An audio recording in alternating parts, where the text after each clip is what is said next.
Halo teman-teman semua, selamat datang di channel Tokunime. Di sini kami akan membahas lanjutan anime Tokyo Revengers yang kami ambil dari manga canonnya. Sehingga bagi teman-teman yang hanya ingin menonton dari animenya saja, saya sarankan untuk berhenti menonton sampai di sini.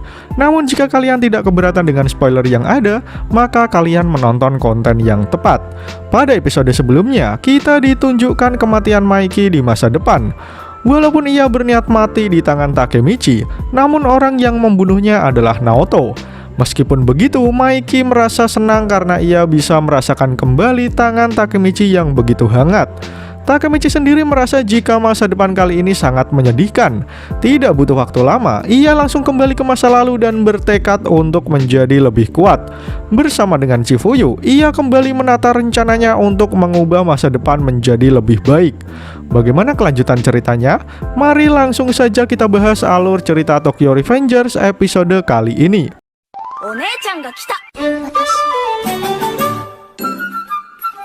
Takemichi dan Chifuyu masih berada di lapangan, namun hujan kali ini sudah berhenti. Di sana, Takemichi berkata, "Maiki sangatlah kuat. Ia dapat membunuh siapapun. Sementara aku tidak dapat melakukan apapun. Maiki sudah banyak berubah. Dia berbeda. Tapi itu tidak benar karena dia adalah temanku." Maiki pernah berkata, "Dalam hidupku, aku telah banyak menderita. Maka jika kau menderita, lawanlah dengan segenap kekuatanmu, dan jangan buat kesalahan. Aku ingin menjadi seperti Maiki.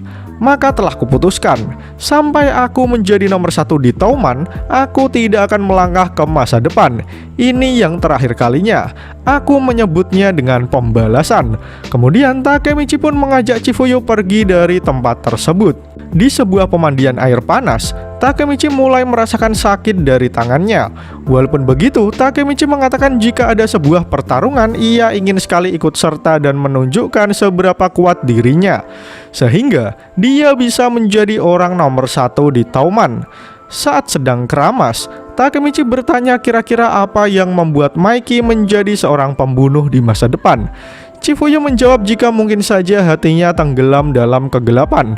Apakah itu karena Kisaki? Yang paling aneh sekarang adalah Kisaki dikeluarkan dari Touman. Lalu Chifuyu menjawab jika apakah itu artinya Maiki membutuhkan Kisaki? Namun Takemichi menolaknya karena di masa depan sebelum ini Kisakilah yang tenggelam dalam kegelapan. Namun fakta bahwa Kisaki meninggalkan Touman mungkin menjadi alasan Maiki bisa berubah. Chifuyu kemudian berkata jika Kisaki pasti mengetahui tentang hal tersebut. Sementara di Yokohama, terlihat seseorang menggunakan seragam geng dengan simbol yin dan yang. Ia berkata jika saat ini dirinya berada dalam tekanan yang sangat kuat jika ia tahu Kisaki dan Hanma datang mengunjunginya. Orang itu adalah bos Tenjiku, Izana Kurokawa. Ia pun bertanya kenapa Kisaki menemuinya. Lalu Kisaki menjawab jika kali ini adalah pembalasannya. Izana pun tersenyum mendengar jawaban Kisaki. Kemudian perang terakhir dan terbesar dalam sejarah Touman akan segera dimulai. Sebelum kalian lanjut nonton, bantu kami untuk menekan tombol subscribe dan nyalakan loncengnya supaya kalian tidak ketinggalan informasi menarik dari channel Tokunime. Scene menunjukkan akun Takuya, Yamagishi, dan Makoto sedang berjalan-jalan di tengah kota. Namun tiba-tiba bahu Yamagishi ditabrak oleh seseorang. Sontak Makoto dan Yamagishi meneriaki orang tersebut untuk meminta maaf. Namun orang itu malah nyolot dengan gantian meneriaki Makoto. Hal itu membuat Makoto kesal hingga ia berteriak jika mereka berdua adalah anggota geng Touman. Makoto memperkenalkan jika Yamagishi adalah unit penyerang divisi 1 Touman. Mendengar nama Tokyo Manji membuat orang asing tersebut ketar-ketir dan langsung melarikan diri. Namun tiba-tiba dari belakang Yamagishi muncul seseorang yang bertanya apakah mereka berdua benar-benar anggota Touman. Yamagishi pun bertanya ada urusan apa ia menanyakan hal tersebut. Scene lalu berpindah menunjukkan Takemichi dan Chifuyu yang masih bersantai. Di sana Takemichi mengatakan jika ia mempunyai ide yang menarik. Takemichi mengaku jika ia sudah melihat puncak dari dunia berandalan, sehingga ia mengajak Chifuyu untuk pergi. Sesaat kemudian Takemichi dan Chifuyu sudah berada di stasiun Shibuya. Di sana Chifuyu bertanya apa maksud puncak dunia berandalan yang Takemichi katakan sebelumnya. sebelumnya. Namun Takemichi malah makin membuat Chifuyu bingung dengan berkata jika ia baru saja melihat penglihatan dari buku yang ada di kamar Chifuyu. Semua kejadiannya terjadi di Kanagawa. Hei Chifuyu, untuk menjadi berandalan top global, kita harus mengalahkan berandalan di Yokohama. Mendengar rencana Takemichi, Chifuyu langsung memasang ekspresi yang tidak begitu senang. Aku tidak tertarik untuk pergi ke sana dan makan bakpao babi. Jadi aku tidak akan ikut karena itu juga terlalu mahal. Chifuyu lalu mulai menjauh dan berkata kepada Takemichi untuk jangan lupa membawakannya oleh-oleh.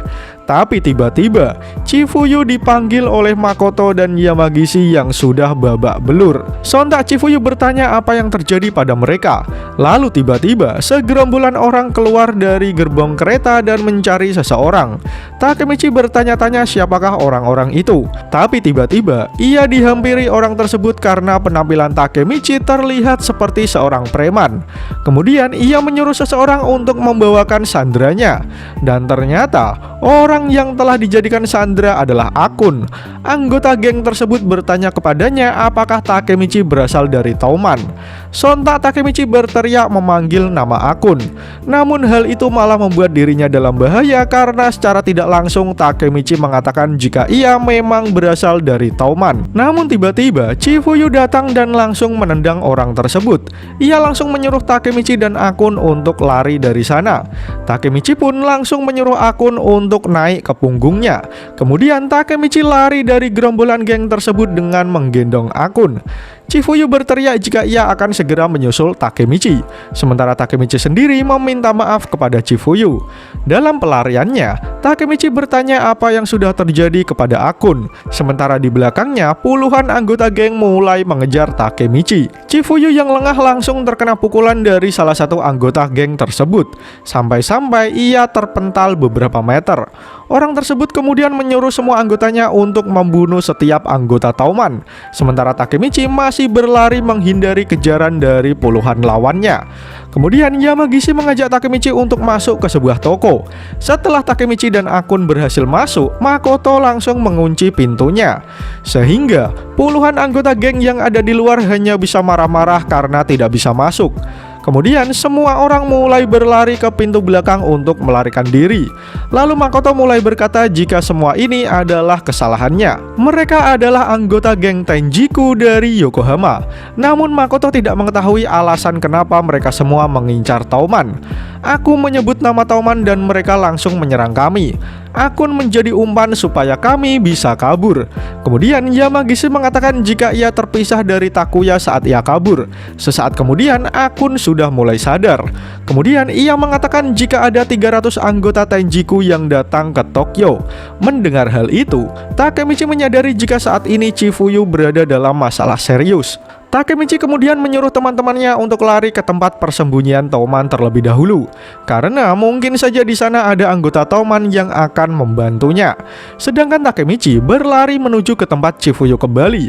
Terlihat Takemichi sangat khawatir dengan situasi Chifuyu. Sebenarnya Chifuyu menyadari jika geng yang menyerangnya adalah Tenjiku. Namun Chifuyu tetap memaksakan diri dengan menjadi umpan.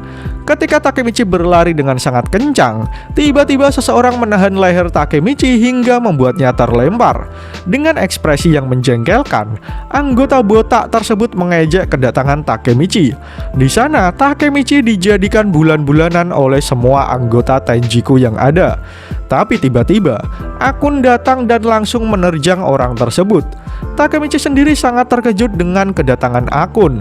Ternyata Yamagishi dan Makoto juga hadir untuk membantunya. Kita sekarang bukan lagi Mijo Mid 5. Kita sekarang adalah divisi 1 Tauman dengan kau sebagai kaptennya.